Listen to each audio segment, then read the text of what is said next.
Hello दोस्तों, तो कैसे हो आप लोग। आज हम आए हैं जालंधर के देवी तालाब मंदिर में।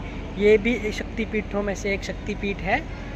अभी देखिए रात का नज़ारा कितना ही अच्छा लग रहा है। माता के दरबार में आके एक सुकून सा मिलता है।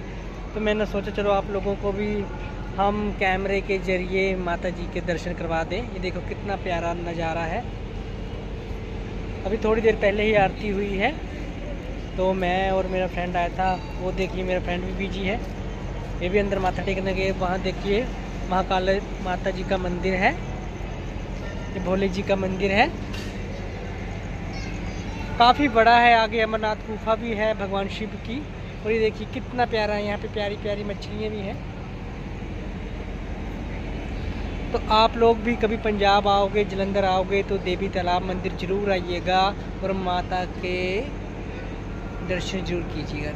Thank you so much, bye bye.